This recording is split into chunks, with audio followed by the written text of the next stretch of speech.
I'm Jen Taylor Skinner, and this is the Electorette.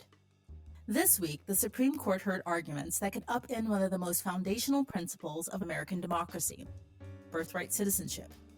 In light of that, I wanted to revisit a conversation from 2019 that feels more urgent now than ever. Back then, I spoke with historian and legal scholar Martha S. Jones about her extraordinary book, Birthright Citizens, A History of Race and Rights in Antebellum America. Professor Jones takes us back to the decades before the Civil War, when formerly enslaved Black Americans began making the radical case that they too were citizens, by virtue of their birth on American soil. Their activism laid the groundwork for the 14th Amendment and the concept of birthright citizenship as we know it today. As this week's legal challenges echo the exclusions of the past, this episode offers a historical lens and a warning. The rights that we take for granted were hard fought, and they're not guaranteed. So without further ado, here is my conversation with Professor Martha S. Jones. When we think about birthright citizenship, I think in this country today, when I hear it, I don't think that most people think about it in this broader historical context that you talk about in the book. Right? And we talk about it in the context of immigration debates. And it struck me that when we celebrate the diversity of this country, this whole idea of it being a melting pot, without acknowledging that Black Americans and formerly enslaved people fought for the right, that paved the way for others. It's something that we don't acknowledge very often. Birthright citizenship is this, or has for many Americans been this quiet, almost unspoken, but really powerful way of organizing who belongs and who doesn't belong in this country. I'm born in New York City, and I venture to say my parents, my father, who was descended from former slaves, probably himself didn't give a lot of thought to the birthright dimension of my citizenship, even as he might have thought about many other dimensions of it. Right. And I agree. I mean, I grew up in the South, and I'm certain that most of the generations before me were probably generations of former slaves.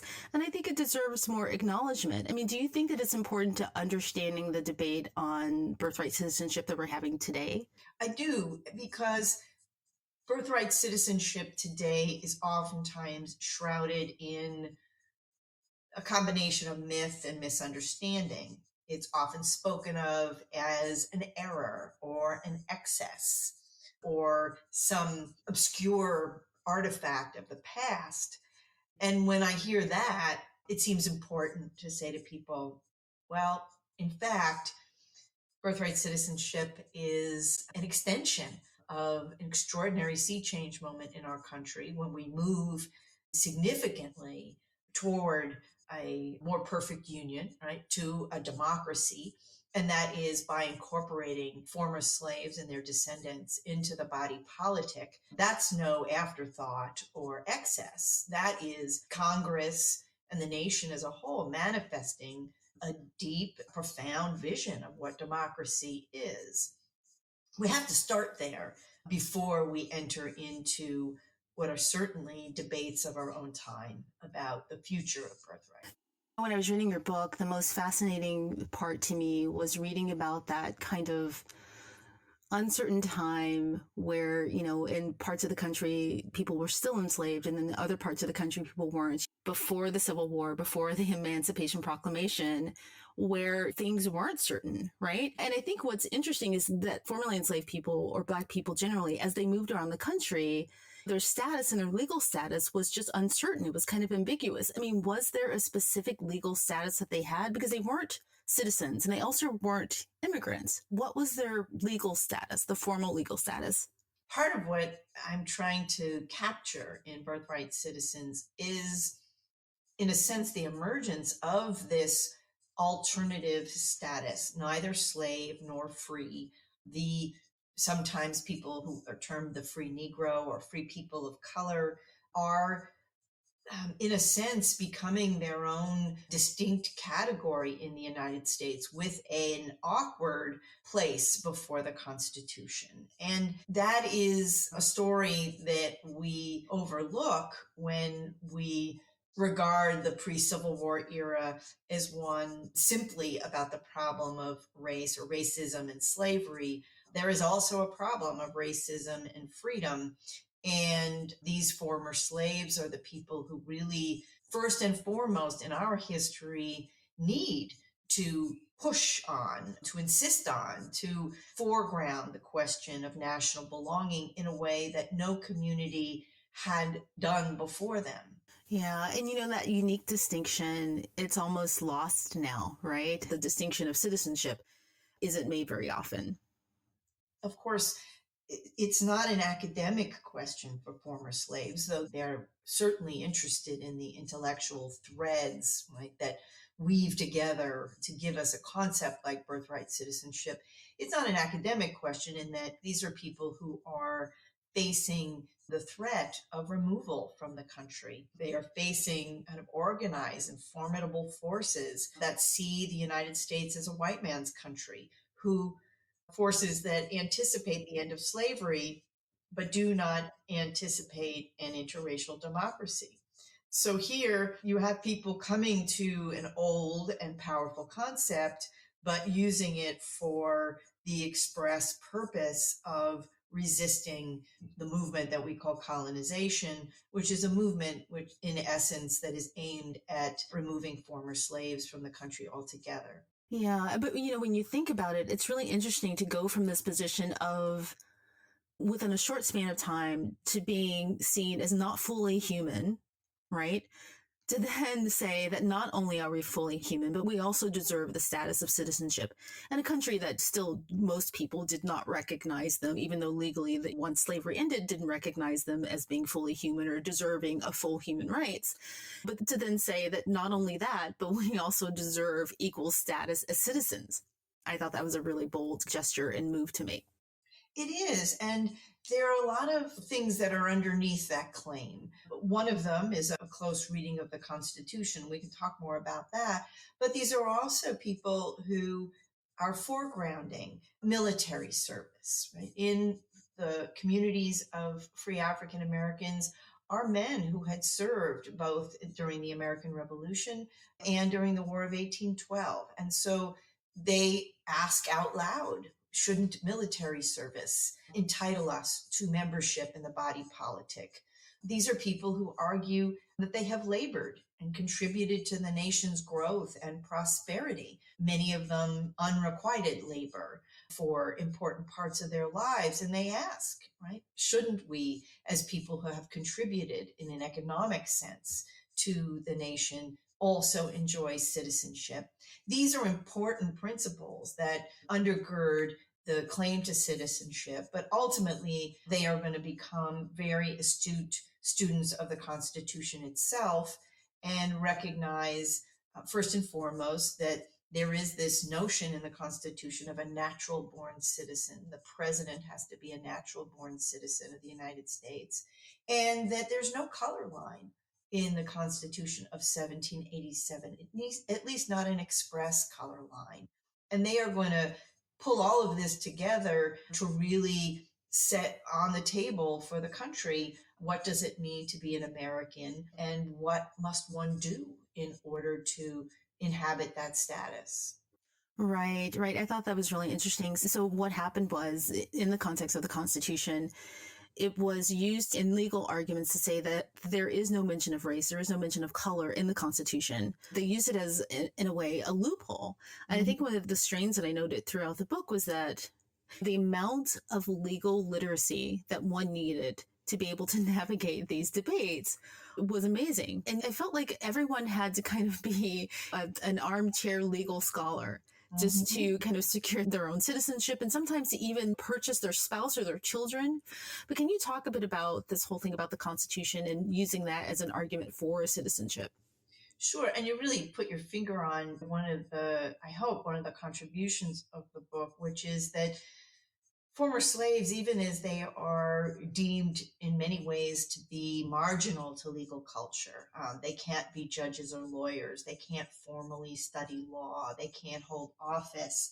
They do find ways through which to teach themselves what they need to know about the law, what they need to understand about the Constitution, whether it's through their newspapers or in political conventions or through the hiring of lawyers. Sometimes very highly placed legal minds become their allies, if you will, in their effort to secure what you characterize as legal literacy. And that it turns out that the interpretation of the Constitution is not only a project of the legal elite, that in the early history of this country, many Americans are reading the text, debating its terms, bringing pressure on officialdom to see the Constitution their way.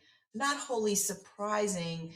Still, there are moments in which I see former slaves, very deliberately approaching a former United States Attorney General to ask his opinion about their status, approaching the president of a colonization society to get an opinion about their status. These are not casual or unsophisticated reflections. These are people who I think are in some ways the precursors to our 20th century NAACP Legal Defense Fund in Thurgood Marshall. Right? These are people who understand law to be a powerful tool in their struggles for equality.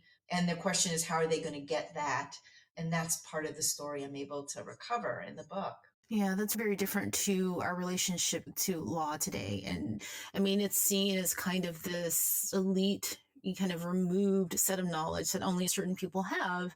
And I think that hurts people in the debates today, in that, for instance, we have these debates over whether seeking asylum is legal. And of course it is, right? But the average person doesn't know that and doesn't have the knowledge to be able to advocate for themselves in the way that slaves were advocating for themselves. I'm not really sure what changed, right? I don't know what changed. Well, a lot changed. But one of the things to say is that you're not wrong, that legal knowledge becomes increasingly associated with specialized training, with a kind of elite realm of kind of thought and access. And certainly the interpretation of the Constitution over time necessarily becomes far more complex and linked to a long history. So to try and interpret the Constitution in, say, 1820, while not a straightforward matter, is less burdened, if you will, by what comes before than certainly in the 21st century. I think the other thing that's changed is, of course, that today we associate an important part of the struggles over the meaning of citizenship and civil rights. That has become the purview of cause lawyering organizations like the American Civil Liberties Union or the NAACP Legal Defense Fund. Well, in the early 19th century, organizations like this don't exist. And so former slaves in Baltimore, which is the story I write, create something called the Legal Rights Association.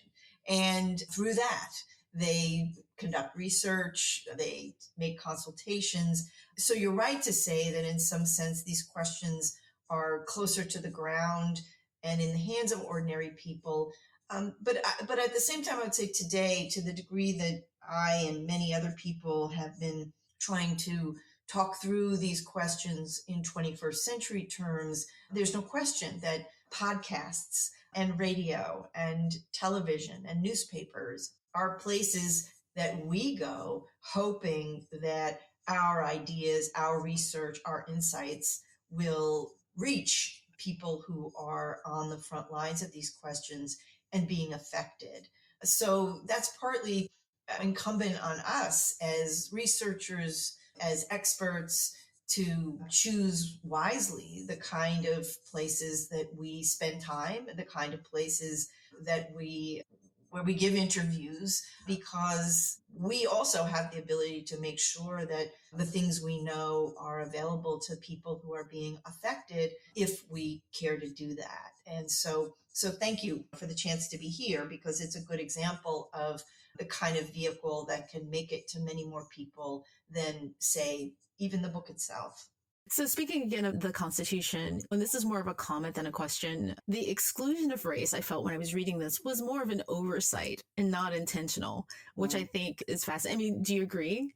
Well, I certainly agree, at least to the extent that by 1790, right? The newly constituted Congress is going to pass the first Naturalization Act, National Naturalization Act, and is going to limit naturalization to persons, so-called white persons. Well, there's a sign, right, of at least one important strain of thought in Congress about race and rights. But at the same time, lots of the rights that we associate with citizenship today are being arbitrated not by Congress, but by state legislatures. And in the state I write about, Maryland, when Maryland regulates voting rights early on, it draws no color line, and African American men vote in the state of Maryland up until the early years of the 19th century. So it's to say, even as certainly racism is present and informing and a part of the fabric of legal culture and political culture from the inception of this nation and prior to it, it is useful and important, I think, to demonstrate that not only are there cracks in that system, but that it is into those cracks that former slaves insert themselves or attempt to insert themselves to really transform the centrality of racism to the nation. They don't always succeed, but they recognize that they have an opportunity in this close reading of the language of the Constitution to build allies to their cause. And indeed they do. There are people in officialdom who read that Constitution and say, wow, it's in fact the case that there is no color line. And that will be the argument that by the time we get to the Civil War era, will not only catch on, it'll be the argument that carries the day. So I want to talk about William Yeats for a moment. And I know you mentioned two William Yeats in the book, and it's kind of a mystery which you unveil, I think, at the end of chapter 1. Mm-hmm. But I want to talk about the William Yeats, the one that I think was an abolitionist, right? A white abolitionist. And he wrote the treatise in 1938 titled The Rights of Colored Men. First of all, who was this William Yeats, and why was he compelled to write this treatise, and what was in this treatise? So Yeats is, as you said, an abolitionist, a sort of wannabe journalist turned abolitionist from upstate New York. He is remarkable among abolitionists because he's very clear that the slaves' cause is paramount, but that the interests of free people of color are fused with the interests of slaves. They are one and the same to Yeats. And so he spends his time working among and with former slaves, principally in the North and to some degree in the South, in the border state of Delaware. And Yeats is an advocate for the civil rights and the political rights of former slaves. He winds up writing a treatise, and boy, we really appreciate him for doing this, not only for the past, but for historians, because it's a wonderful artifact. Yeats's view is that at the founding, the nation was colorblind. Now, we could quibble with that. I'm not sure that Yeats was correct. But as an advocate, he says, the founding of the nation was colorblind. Have a look, he says, at the Constitution. And he ascribes the degree to which racism has been written into American law as an error that needs to be corrected. And he wants to correct it by publishing and circulating this treatise called Rights of Colored Men, where he chronicles and draws together and crafts a story about how it is, in fact, that former slaves are citizens of the United States. There is close reading of the Constitution itself. There is look at debates in Congress. There is a look at court decisions. There is look at the rhetoric of presidents and political leaders. And Yeats pulls together a powerful and enduring artifact, which is a legal treatise that is the culmination, if you will, or the summation of the arguments that had been made in lots of varied places. He sort of pulls it all together in 1838 to give former slaves a tool, an instrument of advocacy in the form of a text. What I think is really interesting about the treatise is that, and I think you say this in the book, that his position or his argument was rather naive, but his assertion was that the lack of rights for former slaves and for Black people during that time, the lack of rights and, not being granted citizenship was a function of, it was a function of amnesia. I think that's the word that's This is the used. word amnesia, yeah. Yeah, amnesia and not fully understanding their contribution, and not because of anti-Blackness or the underlying reasons we understand for racism today. Is that correct? Like, what was his background that gave him that view of America? Well, I'm of two minds about this question, right? On the one hand, Yeats is not alone. And until today, we can find legal commentators who would argue that at the founding, the framers render the Constitution colorblind, and that this should be the principle or the ideal that guides constitutional interpretation even until this day. That argument exists. It is an argument that I think Yeats would make even if he didn't believe it to be true, which is to say, he's an abolitionist. He's part of a community that is strongly debating the Constitution itself. William Lloyd Garrison, right? Probably the best remembered of the white abolitionists of this era and among the most radical. Garrison said the Constitution was, right, a compact with slaveholders, and that abolitionists should do no business with law or politics of the Constitution because it was a corrupt document. Frederick Douglass will initially subscribe to Garrison's view and then break away and say, no, actually, the Constitution is anti-slavery. So it is to say, for abolitionists, the Constitution is an important touchstone. But part of what abolitionists are doing, of course, is advocacy. They are making politics. They are looking to persuade. And in this sense, Yeats is not alone. So he wants to appeal to white Americans in particular. He wants to give them a foundation from which in the 1830s and the 1840s to argue against slavery and against racism. And he thinks that if he offers them a history that is the founders' history, that is anti-racist, I use that term carefully, it's not because he's reporting the facts. It's because he's trying to offer people a story about the nation that they can embrace, see themselves through, and use to join the anti-slavery cause. That's what Yeats is really doing. Some days we would call that, it's propaganda, it's politics.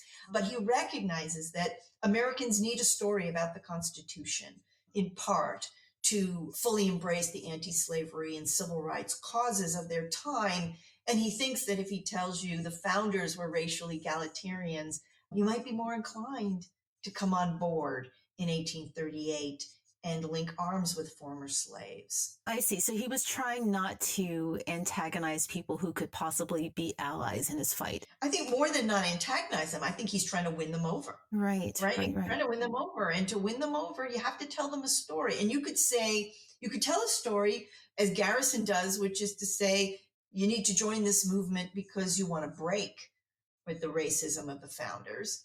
And Yeats takes another tack and says, no, you want to join this movement because you want to be one and the same with the founders. And both of those men are interested in history and facts. And both of those men are interested in persuading the unconverted to their cause and are aiming to use history as a tool or an instrument in a way that might not satisfy me as a historian. This sounds really similar to what politicians often do. They'll mask the full story and deliver a narrative with the goal of persuading people. I mean, that's all politics is, right? And it sounds like he's doing this in order to win people over that he needed. He needed to make them feel better about themselves and better about the country's history with slavery and racism. But it's important, right, in my analysis, to try to hold apart just a little bit the difference between legal analysis and political rhetoric. Now, they exist in the same word. They come out of the same mouths in the same speech, right, in the same essay. But the story that Yeats tells is not a strictly legal analysis, right? He is selectively choosing episodes that he thinks as a whole will be persuasive. He's crafting a story about the nation that he thinks will be persuasive. Is he completely correct? Perhaps not, but that's not really the point for Yeats. which is to say, he is one voice expressing the profound urgency that is felt first and foremost by former slaves and by free African Americans around the abolition of slavery and the realization of citizenship. And for that, right, Yeats appeals to, our better selves. He appeals to the better self of the nation. And in order to do that, there are many facts that are left on the cutting room floor. I think a book could be written on this in itself about America and Americans' need to have this poetic narrative about America fed to them and to see themselves in a better light, right? That seems to be a constant narrative with this country, to see ourselves in a better light than possibly we actually are. Yeah, I think so. And there's no question that, when former slaves now are confronting the question of citizenship, right, they reach back not only to the Constitution, but to the Declaration. And their argument is that the Declaration and its deep engagement with universal ideals of the Enlightenment is one embodiment of the best. And they challenge people, right, to live up to the Declaration. And that requires, if you will, less of an emphasis, less of an indictment of the signers of the Declaration, right, whose lives, whose practices, whose beliefs are shot through with contradictions, right, including slavery and racism. They leave that to the side because they are trying to craft a story that makes the citizenship of African Americans inevitable and necessary to the nation, rather than a question or a sidebar or an impossibility. So I want to talk a bit about colonization, which, there was an American Colonization Society, which I think was founded in some 30 years before the 14th Amendment, I think in 1817 or 1816. What was that society for, and what was their aim? Colonization has an intellectual history that goes back to the Revolutionary era. It takes institutional form, as you said, in the 18 teens with the founding of the American Colonization Society. Colonizationists are anti-slavery, at least to the degree that they acknowledge, admit, anticipate that slavery will end. They're not radical abolitionists. They think the end of slavery could take years or decades or even a century. But they do anticipate that slavery will end as an institution, and some of them will call for it. The question for colonizationists is, what does the nation look like after slavery? And the answer for them, in a nutshell, is that the U.S. must go forward as a white man's country. That means there is no place for former slaves in the country and as part of the body politic in a colonizationist vision. What to do? Colonizationists organize, raise funds, found the colony of Liberia in West Africa, and devote their ideas and their resources, sometimes with public help. They devote themselves to facilitating the removal of former slaves from the country. But were there ever efforts to forcibly remove them? Or was it primarily through persuasion? And then also, how do you persuade someone to leave the country that they were born in? Mostly colonization is moved by way of persuasion or gentle coercion. But there are radical colonizationists who, if they had their way, would have legislated the forced wholesale removal of former slaves for the country.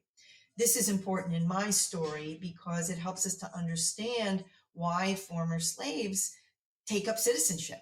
They do so because they think it might protect them from the threat that colonization poses. They are mindful, for example, of the experience of Native Americans and Indian removal and the Trail of Tears.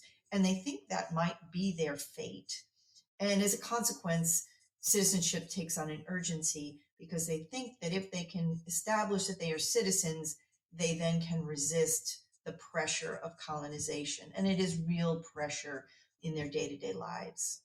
Because it was being delivered to them and it was kind of paternalistic. This is better for you, right? Post-slavery, this will be a better life for you. You'll have freedom and, this is a great move. But former slaves and Black people at the time were trepidatious, right? They wanted to continue to reap any benefits from the investments that they'd already made in the country. And just frankly, they just had no ties to Africa and Liberia where they were trying to move them to. Yeah, Martin Delany in 1852 writes so eloquently on this, right? He says, the US is not only where we were born, it's where we were raised, it's where we went to school, it's where our parents are buried.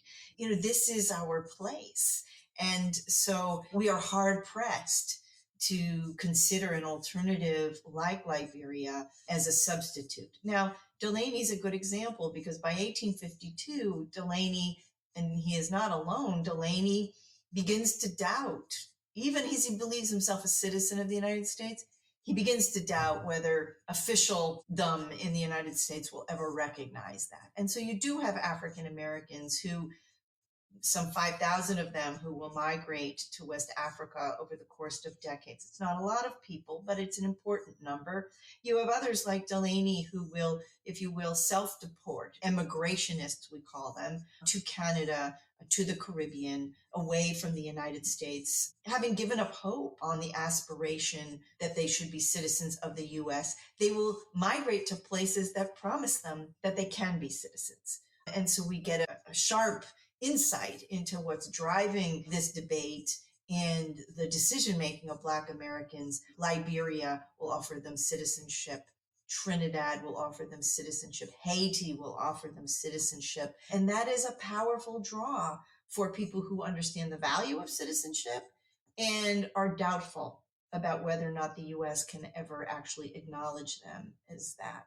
Right. I think ultimately, even with the colonization movement and people who decided to immigrate themselves, I think there were fewer than, 20,000 or 30,000 people, which is a really small percentage given the number of Black Americans who were in the country at the time. Does that number sound about right? I'm not even sure it's that high, and there are many estimates. Particularly, we don't know as well the numbers of people who, if you will, self-deport. Those are much harder to put our finger on.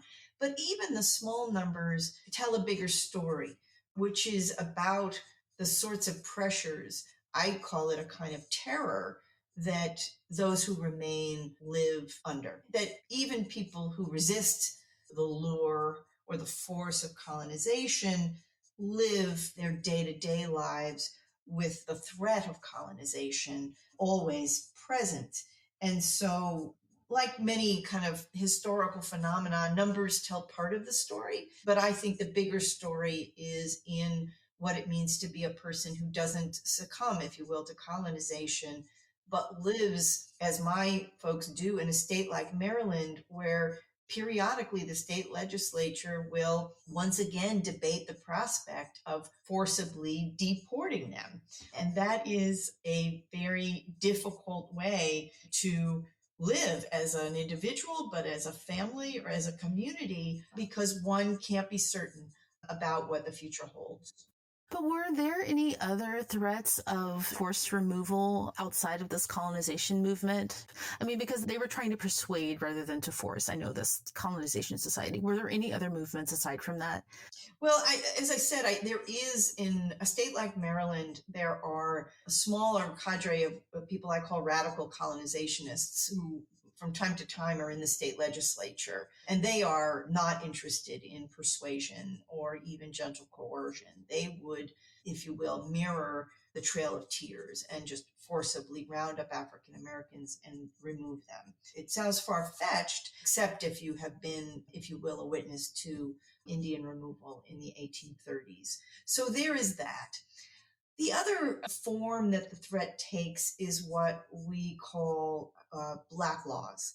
And so these are mostly laws generated by state legislatures that regulate the everyday lives of former slaves. Can people travel? Can they worship? Can they gather in public meetings? Can they own staple crops or guns or dogs? Do they have control over their family lives, marriage, or children? state legislatures, and certainly the Maryland legislature, regulates all of these aspects of daily life. And it might sound simply like a scheme aimed at kind of social control, and it is to an important degree, but former slaves learn over time that what Black laws are really aiming at is making life for them so untenable that they will self-deport. It is another, if you will, prong of the colonization way of thinking. How do you persuade people to leave? Well, you make their lives so impossible. You create circumstances under which they can't thrive as individuals or as families or as a community, and they will choose to migrate to Canada or to Haiti or to West Africa. So Black laws are an important part of this story because they are not just ways of regulating everyday life. They are really a wholesale scheme that aim to, in essence, persuade people to deport themselves. Right. And I think that, and you can correct me if I'm wrong, but I think that ties in with, in a sense, what's happening today. And I can't remember which presidential candidate actually said the word self-deport, creating conditions in the US where people would want to self-deport. And also what's happening right now at the border, there's a direct correlation here or comparison here, but, trying to make entry and asylum seeking in the US is so difficult and so painful that people won't want to come. Right? I think that is a really useful and apt analogy that sometimes policy is made in Congress or driven by high court decisions. But part of what the study for me of this early history made plain is that actually these grand, right, big questions, who is a citizen, who belongs, who's in, who's out, play out most vividly very close to the ground, play out in the hands of relatively minor functionaries who are regulating day-to-day life. So a community can be terrorized even without the authorization or the concerted thinking of Congress or the sanctioning of a high court if local officials are willing, in my example, to selectively but pointedly use Black laws to harass people, right, and to make their lives untenable. And so here in the 21st century, what we have is the selective, uneven, but pointed exercise of discretion on the part of low-level officials in communities who are creating a circumstance of terror that ripples through a community and may lead people to make decisions about where they live, how they organize their families and their communities, may even lead them to quote unquote self-deport. That is part of the strategy right here. That is not an accident. That is not the inefficiency of the state. That is one of the state's principal longstanding instruments. And former slaves knew that well. There might be a rule that says you can't travel. It only got enforced some of the time, but that didn't mean that everyone who aspired to travel wasn't cognizant of how risky that was, didn't feel the strain when they needed to travel for work, to be with family, or the like. This is an old strategy, one that former slaves knew well through Black laws. And I take your point that today we seem to be witnessing that, even as neither Congress nor the Supreme Court, nor even the president, frankly, have engaged in some thoroughgoing, thoughtful, and evenly applied set of new rules or regulations around immigration. So moving back to today, I know that the administration has been moving in this direction of, making the country as homogenous as possible. And one of the proposals, I think it happened last year, was around changing the language around birthright citizenship. What was that proposal? And, I think most of us have actually forgotten that actually happened. Well, so much has happened. It can be difficult to keep track, but I'm happy to remind your listeners that going back as far as 2015, candidate Trump included among his promises, it was a vague promise, but clearly one in which he proposed to do away with birthright citizenship. And what he meant by that, I think, is still not clear. But yes, in the end of October of 2018, he gave an interview during which he revealed that he believed he had the power to somehow do away with birthright citizenship, or at least curtail it by way of executive order. He has not done that. At least he has not yet done that. So the president, his proposals are vague, and there are major questions about the degree to which a president can use an executive order to change the terms of the Constitution. What can I say? Stay tuned.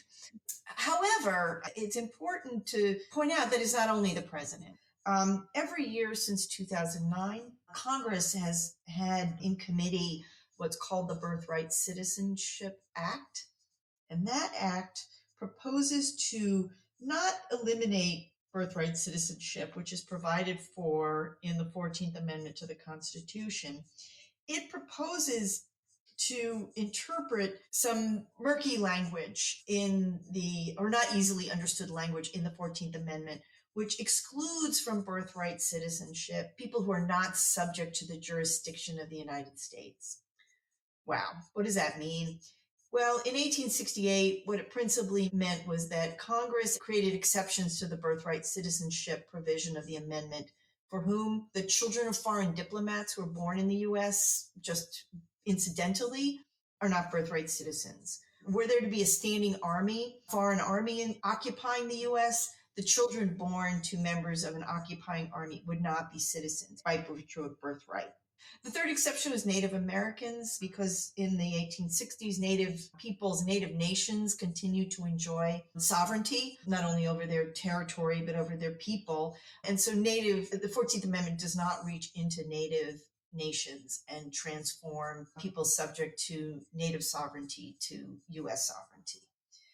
Well, subsequent to 1868, there is a debate about the degree to which the children of immigrants enjoy birthright citizenship. In 1898, the Supreme Court says, for example, that yes, the children of Chinese immigrants, even if the child's parents are not eligible to be citizens, the child is a citizen, in a case called Wong Kim Ark. That's a long windup to say what Congress is proposing in the Birthright Citizenship Act is to reinterpret that language to make clear that the children of unauthorized immigrants are people not subject to the jurisdiction of the United States and hence not entitled to birthright citizenship. And they propose that going forward, which is to say it wouldn't change retroactively anyone's citizenship status, but it would affect, or proposes to affect, the citizenship status of people going forward. Yeah, when you reminded me that it was just in October, which was 6 months ago. I mean, it felt like it was, years ago. Yeah, well, there is that, but I'm here, right? Follow me on Twitter, because even when the rest of the country is understandably has turned its attention elsewhere, this is a question and a debate that I'm trying to follow very carefully and to help listeners and readers and followers stay abreast of, so that when new episodes on this question of birthright citizenship come up, and try to help people sort of stay current on where that debate stands. Well, we will definitely follow you on Twitter. I was going to close by asking you, how do we, once we get some balance back and some sanity back, how do we shore up legally birthright citizenship? But then I realize it doesn't matter necessarily, because we wouldn't be having this conversation had we had a different administration, first of all. And then the hands of the wrong person, in the hands of the wrong administration, anything can be interpreted in bad faith.